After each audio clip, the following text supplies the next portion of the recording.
DC versus LSG, जी हाँ, दिल्ली और Lucknow super giants के बीच जो मुकाबला होने वाला है भाई, अब इस मुकाबले में आप अपनी ड्रीम 11 की टीम कैसे बना सकते हो। देखो, ड्रीम 11 की टीम हमें बनाने के टाइम किस चीजों का ध्यान रखना होता है, क्योंकि दोस्तों होता क्या है कि हमें जब हम ड्रीम 11 की टीम को क्रिएट करते हैं ना, तो उस टाइम हमें यह चीज पता होनी चाहिए कि पिच किस टाइप का बिहेव करने वाली है, विकेट कैसी रहने वाली है, कौन से प्लेयर कैसा परफॉर्म करते हैं इस ग्राउंड पर, इन सारी चीजों के बारे में हमें पता होना चाहिए, ठीक है। और जो पिच है, क्या बैटिंग पिच है, बॉलिंग पिच है, किस तरीके की है, सीम होगी बॉल, स्पिन होगी बॉल, टॉप स्पिन होगी, क्या होगा, सारी चीजें हमें पता होनी चाहिए। अगर हम इन सारी चीजों को देखने के बाद अपनी टीम बनाते हैं तो कहीं ना कहीं उसका हमें बेनिफिट मिलता है, यानी कि हमारी टीम जो है अच्छी रैंक करती है, ठीक है। तो कैसे हमें देखना है, देखो हमारे पास, अब हम बात कर लेते हैं अपने प्लेयर्स के बारे में। तो हमारे पास देखोगे तो बहुत सारे ऑप्शन हैं, जैसे आप देखोगे कि दिल्ली से केएल राहुल अवेलेबल है विकेट कीपर में, ठीक है। लखनऊ से ऋषभ पंत, निकलस पूरन, अभिषेक पोरेल, ठीक है। और ये जो नया लड़का है ए जुयाल, इनको तो खैर चांस नहीं मिलेगा। बाकी ऊपर के 4 ऑप्शन आपके पास विकेट कीपर में अवेलेबल है। और बैट्समैन में आ जाए तो दिल्ली में आपको फैफ डुप्लेसी और एलएसजी में डेविड मिलर, मिचेल मार्श, ठीक है, Tristan Stubbs, Fraser Jake Fraser McGurk, Ashutosh Sharma, Ayush Badoni, Karun Nair, Abdul Samad, ठीक है। और बहुत सारे ऑप्शन, समीर रिजवी जैसे खिलाड़ी भी अवेलेबल हैं बैट्समैन में। ऑलराउंडर में आएंगे तो अक्षर पटेल, एडन मार्कराम, ठीक है, और भी बहुत सारे, मतलब बहुत ऑप्शन हमारे पास अवेलेबल हैं, ठीक है। अब इतने सारे प्लेयर्स हमारे पास हैं, बाकी बॉलिंग ऑप्शन में भी आपके पास बहुत सारे अवेलेबल हैं, मिचेल स्टार्क के जैसे बड़े बड़े नाम भी अवेलेबल हैं। अब हमें किस तरीके से अपनी टीम बनानी है, सबसे पहले हमें यह देखना है कि ये जो मैच है ये किस ग्राउंड पर होने वाला है। तो भाई ये जो मैच है ये हो रहा है फिरोज शाह कोटला, जिसको हम बोलते थे, यानी कि अरुण जेटली स्टेडियम, ठीक है। अरुण जेटली स्टेडियम पर ये जो मैच है होने वाला है, ठीक है। तो अरुण जेटली स्टेडियम का हम सबसे पहले ग्राफ देखते हैं कि लास्ट जो मैचेस रहे हैं वो कैसे रहे हैं, ठीक है। तो ये रही अरुण जेटली स्टेडियम की ग्राफ कि लास्ट के जो 10 मैचेस हैं वो किस तरीके से किन टीम ने परफॉर्म किया है, ठीक है। तो यहाँ पर अगर हम ऊपर से उठाकर देखेंगे तो भाई अरुण जेटली स्टेडियम का आप मुकाबला देखो 208 बने हैं, ठीक है। और लखनऊ ने जो है एलएसजी, मतलब लखनऊ ने दिल्ली के खिलाफ 189 बनाए हैं, यानी कि ऑलमोस्ट चेस कर लिए थे। 10 रन से मैच आ रही है, 15 रन से, ठीक है। उसके बाद दिल्ली ने बनाए 221, राजस्थान ने बनाए 201, ठीक है। उसके बाद दिल्ली ने बनाए 257, मुंबई ने बनाए 247, दिल्ली ने बनाए 224, जीटी ने बनाए 220, एसआरएच ने बनाए 266, दिल्ली ने बनाए 199, सीएसके ने बनाए 223, दिल्ली ने बनाए 146, ठीक है। पंजाब ने बनाए 167, दिल्ली ने बनाए 136, बेंगलोर ने बनाए 181, दिल्ली ने बनाए 187, एसआरएच ने बनाए 197, दिल्ली ने बनाए 188, कोलकाता ने बनाए 127, दिल्ली ने बनाए 128, ठीक है। अब ओवरऑल आपने जो ये मैचेस देखे हैं तो इनको देखने के बाद एक चीज तो समझ आई है कि रन तो खूब बनते हैं इस पिच पर, लेकिन हो क्या रहा है कि जो सेकेंड इनिंग खेलती है जो टीम, वो कहीं ना कहीं 2-4 या 5 रन से टीम हार जाती है।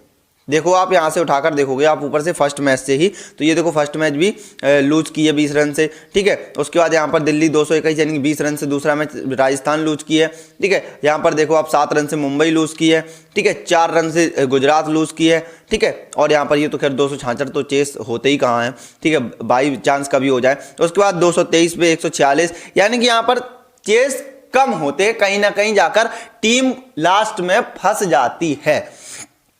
अब ये चीज देखो, हमें टॉस के टाइम भी एक बहुत बड़ा टॉस हमारे साथ एडवांटेज क्रिएट करता है कि टॉस कैसा कर रहा है, मतलब कहने का क्या है, रन ऐसा नहीं कि रन नहीं बन रहे हैं, रन दोनों तरफ से बन रहे हैं। और हमें किसी भी टीम के हारने या जीतने से कोई फर्क नहीं पड़ता, हमें फर्क पड़ता है हमारे प्लेयर्स की परफॉर्मेंस से, दैट्स इट। अब प्लेयर हमारे क्या परफॉर्म करेंगे, कैसे करेंगे, उन सारी चीजों को हमें कैसे देखना है, वो सारी चीजें हम आपको बताते हैं। देखो अब बैटिंग ट्रैक है, ठीक है। बैटिंग ट्रैक पर आपको पता है कि फास्ट बॉलर की क्या कंडीशन होती है, और खासकर फिरोज शाह कोटला यानी कि अरुण जेटली स्टेडियम की तो क्या ही बात करें, वहां पर तो कोई इज्जत नाम की चीज ही नहीं है फास्ट बॉलर के लिए, ठीक है। तो हमें उसी हिसाब से अपनी टीम को सिलेक्ट करना है।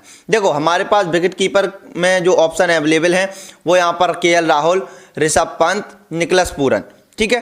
तो अब हम देखो, सबसे पहली बात, हम केएल राहुल के साथ क्यों नहीं जाएंगे, क्योंकि केएल राहुल ने अभी एक भी मैच दिल्ली के लिए नहीं खेला है।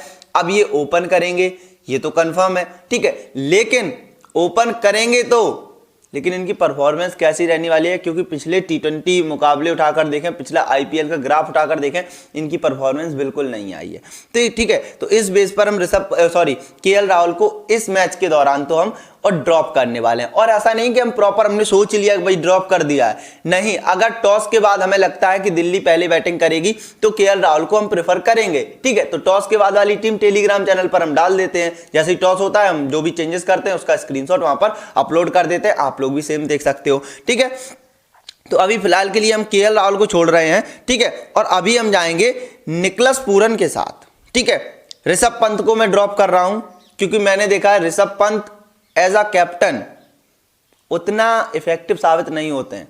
ठीक है, तो अब हमें कैसे इनको देखना है, देखो अभी मैंने कहा टॉस के बाद भी मैं काफी सारे चेंजेस करूंगा, तो अभी के लिए मैं फिलहाल निकलस पूरन के साथ जा रहा हूं। ठीक है, उसके बाद बैट्समैन के ऑप्शन में आऊंगा तो फैफ डु प्लेसी। ठीक है, ये बंदा ऐसा है भाई, ये तो बॉलिंग पिच पर भी रन मार देता है, और ये तो फिर बैटिंग ट्रैक है प्रॉपर, और जहां बैटिंग ट्रैक हो वहां पर भाई विदेशियों के बारे में कोई डाउट नहीं करते हैं। ठीक है, तो फैफ डु प्लेसी के साथ जाएंगे। उसके बाद भाई हम LSG की तरफ से चले जाएंगे।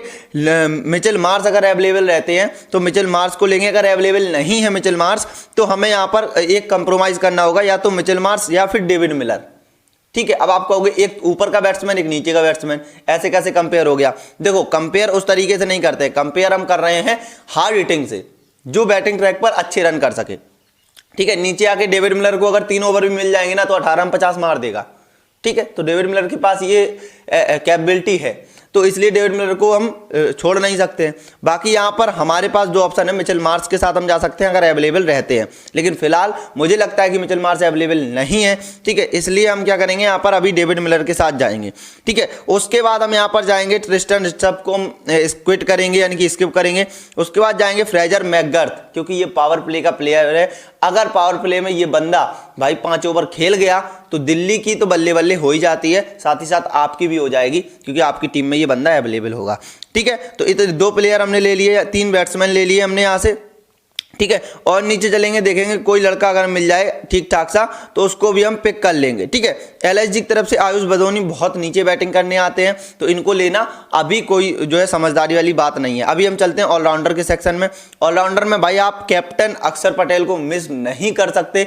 अब ये प्रमोट भी किए जाते हैं T20 में, तो इसका मतलब ये है कि अब ये अपनी टीम के लिए भी ऊपर बैटिंग करते हुए नजर आने वाले हैं। ठीक है, यानी कि अभी तक ये 7 नंबर खेलते थे, अभी लेकिन इनको प्रमोट किया जाएगा, ये ऊपर खेलेंगे। ठीक है, तो अक्षर पटेल। दूसरा नाम एडन मार्कराम।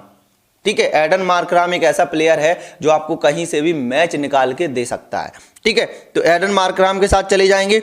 और एक यहां पर हमारे पास प्लेयर और है LSG का, भाई शाहबाज अहमद। ये भाई लड़का जो है ना, एक तो स्पिन बहुत टॉप क्लास करता है, दूसरा ये ऑलराउंडर है, आपको ये बैटिंग करके भी रन बना करके दे सकता है। ठीक है, तो 3 ऑलराउंडर के साथ हम जो है चले गए हैं।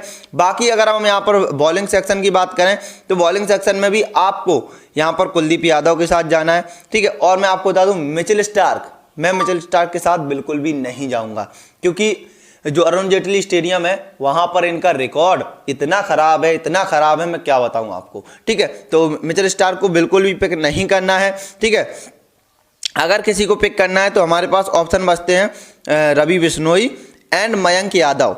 ठीक है, मयंक यादव को हमें बिल्कुल से पिक कर लेना, क्योंकि एक तेज गेंदबाज हैं और आपको कहीं से भी ये मैच निकाल के दे सकते हैं। ठीक है, तो हमने क्या किया, अभी हमारी टीम देखो ओवरऑल किस टाइप की बन गई है। ठीक है, देखो यहाँ पर हमारे पास सारे ऑप्शन अवेलेबल हो गए हैं। ठीक है, 2 स्पिनर हमारे पास हो गए हैं दिल्ली के।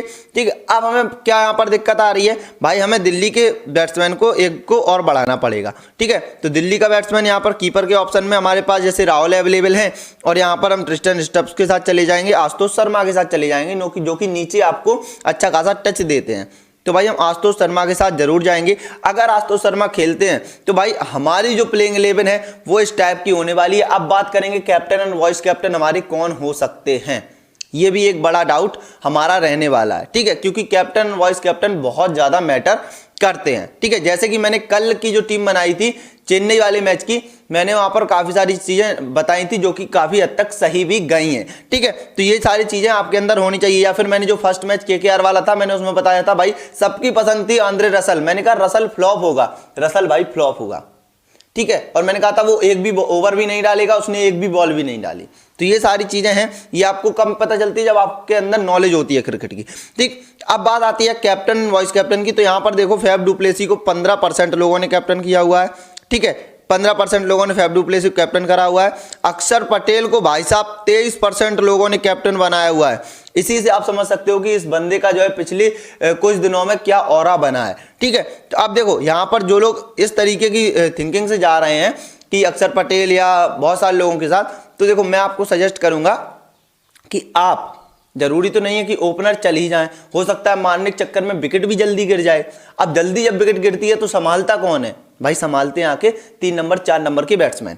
ठीक है, अब जो भी टीम पहले बैटिंग कर रही है आपको ये देखना कि 4 नंबर पे बैटिंग करने आ कौन रहा है। ठीक है, तो आपको ये चीज पूरी लाइनअप पता चलेगी टॉस के बाद, उसके बाद आप चेंजेस भी कर सकते हो। ठीक है, तो यहां पर अभी के लिए अगर हम बात करें तो अभी के लिए हम जैसे जाएंगे निकोलस पूरन के साथ।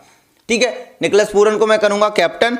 ठीक है, और मैं वाइस कैप्टन करूंगा फ्रेजर मैकगर्क को, क्योंकि ये पावर प्ले का बंदा है भाई, अगर पावर प्ले में चल गया तो काम खत्म। ठीक है, तो यहां पर ओवरऑल अगर हम टीम की बात करें तो हमारी टीम कुछ इस तरीके से दिख रही है।